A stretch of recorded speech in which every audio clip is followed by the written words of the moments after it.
A freezing January night. An elderly man sleeps on cardboard outside William's Table, the most elegant restaurant in Covent Garden. William Thompson, the owner, comes out furious to kick away what he believes is another homeless person disturbing his wealthy clientele. But when he bends down over the man to wake him up, he recognizes the face he hadn't seen in 15 years. It's Arthur, his father. The man he had thrown out of his house, whom he had disowned, whom he thought was dead. The truth that will emerge will forever change both their lives. Covent Garden, London. The January night of 2024 wrapped the most prestigious district of the capital in a blanket of cold that made the cobblestones glisten under the Victorian lampposts. William's Table still emanated the golden warmth of its interior lights, while the last guests of the evening drove away in their luxury cars, satisfied with another Michelin-starred dinner. William Thompson, 42 years old, turned off the lights in the main dining room with the satisfaction of someone who had just closed another fully booked evening. 15 years of sacrifice had transformed the son of a simple bricklayer into one of the most respected chefs in England. But within that success hid an emptiness he had learned to ignore. James, the sous chef, approached with an annoyed expression to point out another homeless person bothering guests outside the front door. William sighed irritably. It wasn't the first time that rough sleepers compromised the restaurant's image with the affluent clientele. He stepped out through the main entrance, intending to politely but firmly send the man away, directing him to nearby shelters. The biting cold hit him immediately as he observed the figure huddled on a makeshift bed of poorly arranged cardboard. The elderly man slept visibly shivering, wrapped in a worn coat that must once have been elegant. William approached with a firm but not aggressive tone to wake him and invite him to leave, pointing out the nearby accommodation centers. When the man slowly opened his eyes and raised his face toward him, the world stopped. Those eyes, that line of his face, that small scar above his left eyebrow that he'd gotten as a child falling off his bicycle.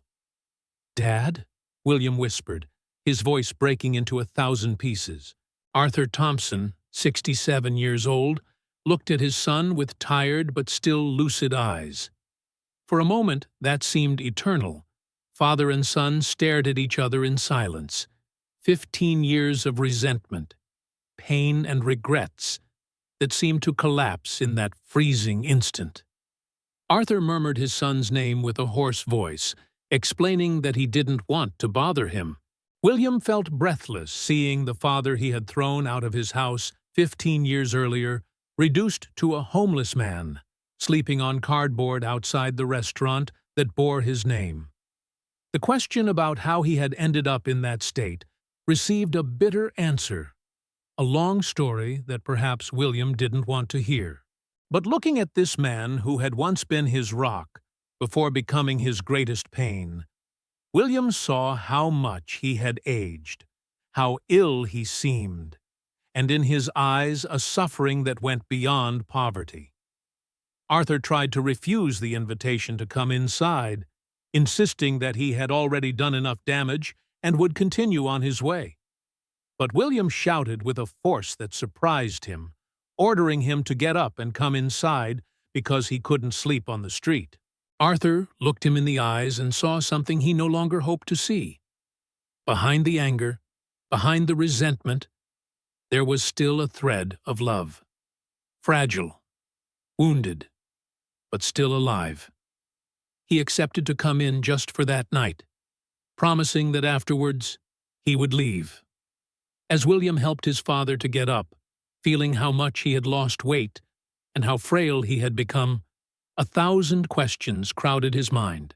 Opening the restaurant door to let in the man he hadn't seen for 15 years, he didn't imagine that this night would mark the beginning of a journey that would lead him to discover devastating truths about the past.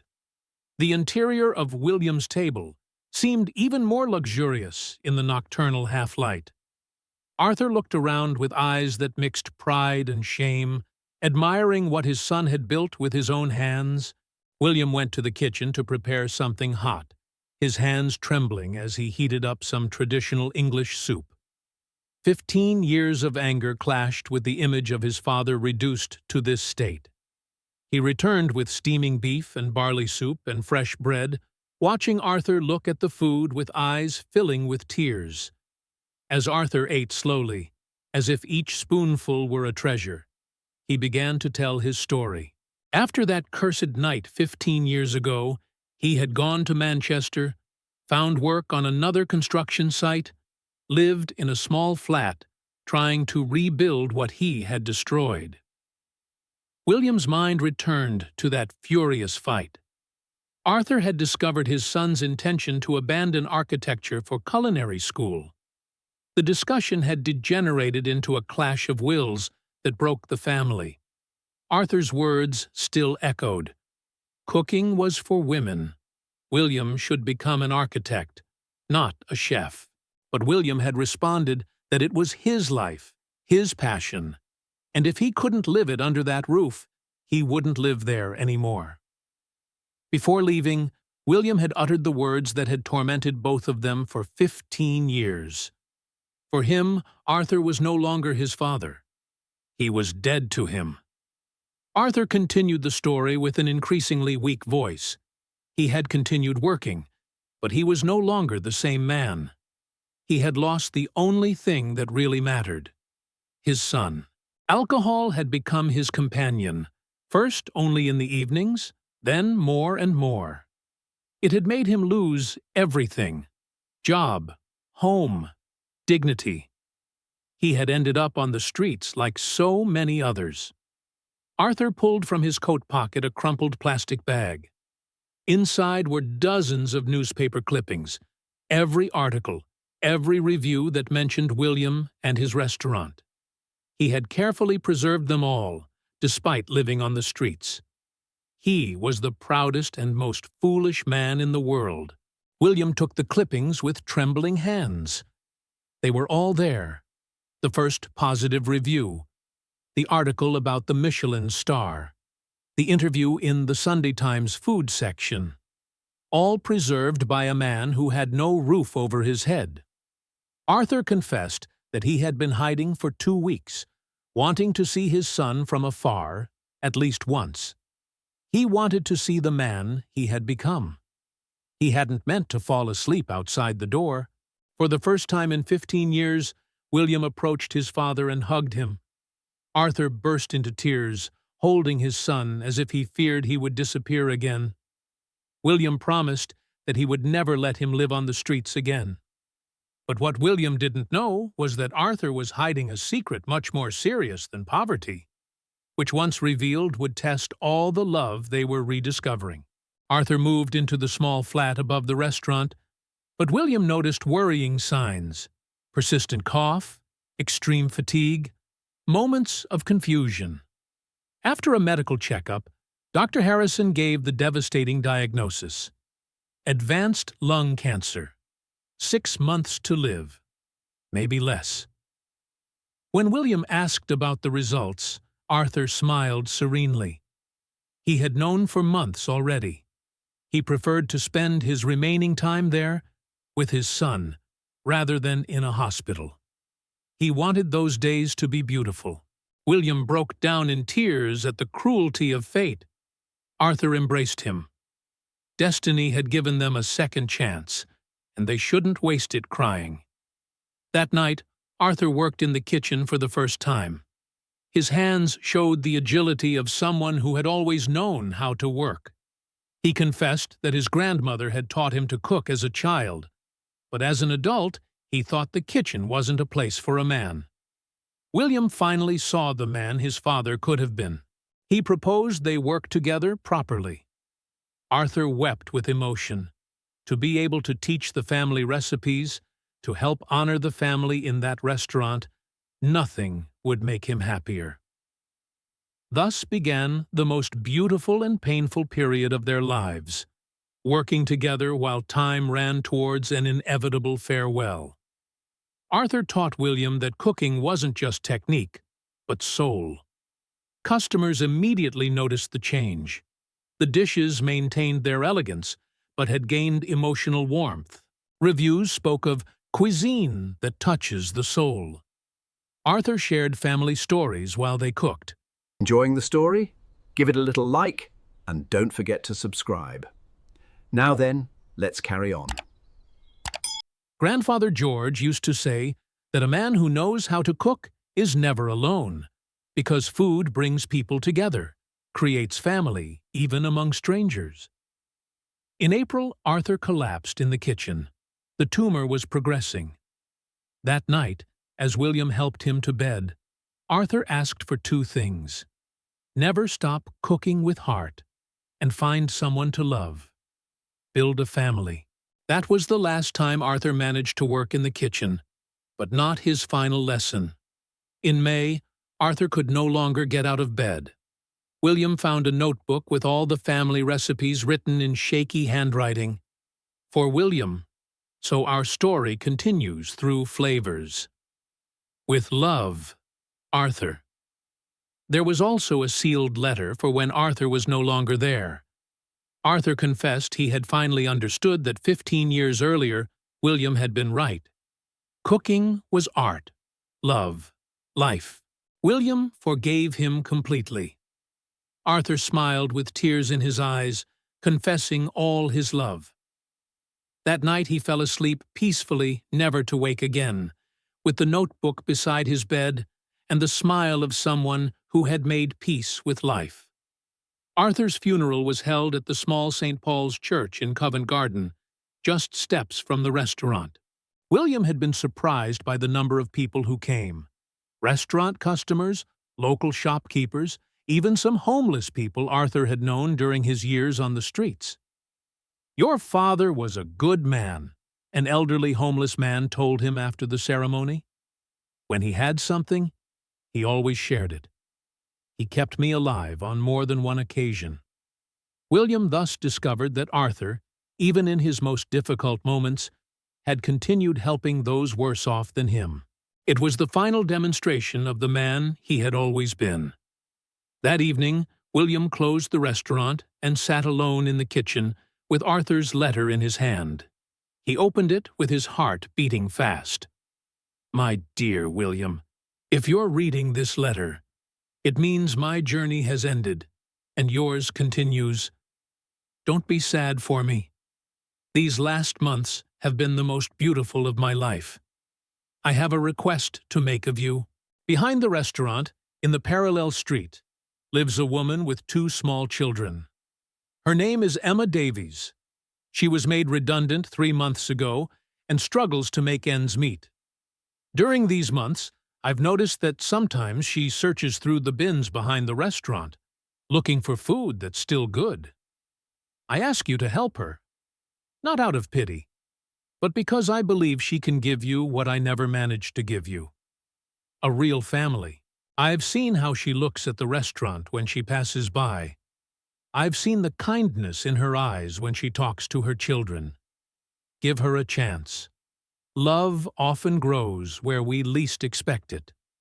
With all my love, your father, Arthur. William finished reading with tears streaming down his face. His father, even in his final moments, was thinking about his son's future, his happiness. The next day, William went to find Emma Davies. He found her in a small rundown flat, with 2 beautiful children dressed in patched clothes. Emma was a 30-year-old woman, with intelligent eyes and hands that spoke of honest work. "Mr. Thompson," she said, surprised when she opened the door. "Has something happened?" "I wanted to offer you a job," William said directly. "In my restaurant, as kitchen assistant." Emma looked at him incredulously. "But I have no experience in catering." "You can learn, and I'm a good teacher. Why? Why would you want to help me?" William smiled, thinking of his father. "Because my father taught me that food brings people together, that the kitchen is where families are born." Emma accepted the job, and William discovered that his father had been right this time too. Emma was intelligent, willing, and had a natural intuition for flavors. Her children, Oliver and Sophie, began spending afternoons at the restaurant, doing homework at the kitchen table while their parents worked.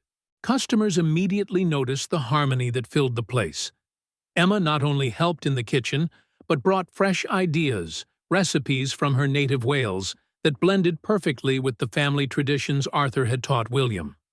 Slowly, very slowly, those four people became a family.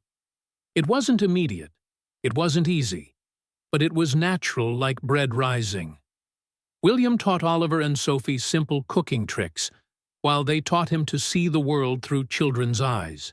Emma and William shared stories over the stoves, laughing at the children's antics, building common dreams. One evening, while preparing shepherd's pie for the children, William realized he was using the same loving hands he had learned from his father. Arthur had been right. Love is transmitted through food, from generation to generation.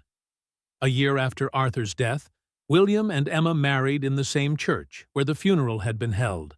William had wanted it that way. Where one story had ended, another new one began. During the reception, which was obviously held at William's table, the chef read a letter he had written to his father.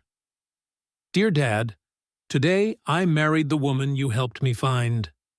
Oliver and Sophie call me Dad William, and I love them as if they were born from my heart. The restaurant is doing better than ever, and every dish I serve carries the flavor of your recipes and the warmth of your love. You were right about everything. Cooking really does bring people together. Love grows where you least expect it, and family can be built even with people who don't share your blood, but share your heart. Thank you for coming back into my life when I needed it most. Thank you for teaching me that pride is worth less than love, and that it's never too late to start again. Your restaurant, your recipes, and your love live on, and they will live forever, with all the love in the world. Your son, William." The guests toasted to love, to second chances, to families that are chosen, and to fathers who, even after departing, continue guiding their children toward happiness. That night, as William and Emma danced in the restaurant surrounded by their new extended family, a gentle breeze made the lights sway, and for a moment, William felt his father's presence smiling, happy to see that love had conquered everything else. At the restaurant entrance, William had hung a photo of Arthur with a plaque that read, "In memory of Arthur Thompson, who taught us that family is built around a table and that love is the secret ingredient in every recipe." 3 years later, when little Charlotte was born, William carried her to that photo and whispered, "This is your grandfather Arthur, little one. He taught us that the most beautiful families are those chosen with the heart." Sometimes second chances come disguised as an elderly man sleeping at your door. And sometimes the greatest love is born from forgiveness and grows through the simplest gestures. A hot meal, a shared recipe, a family reunited around a table. The story of William and Arthur teaches us that it's never too late to ask for forgiveness, that pride is worth less than love, and that the most beautiful families are those we choose to build together. One dish at a time, one hug at a time, one forgiveness at a time. Has this story touched your heart? Has it made you believe in the power of forgiveness and the importance of not letting pride destroy family love? If you too believe that it's never too late to ask for forgiveness, that love can heal even the deepest wounds, and that families can be rebuilt when there's a willingness to forgive, give it a like and share this video. Tell us in the comments, have you ever had to forgive a family member? Do you believe that food can really bring people together? Do you know stories of reconciliations that have changed entire families' lives? share your experiences, and let's get this message of hope and forgiveness to as many people as possible. Because sometimes the greatest love comes from second chances, and the most beautiful family is the one you choose to rebuild together. One step at a time, one memory at a time, one dish at a time. Subscribe for more stories that celebrate the power of family love and forgiveness. Like, comment, share, and subscribe for stories that prove love always wins, even when all seems lost.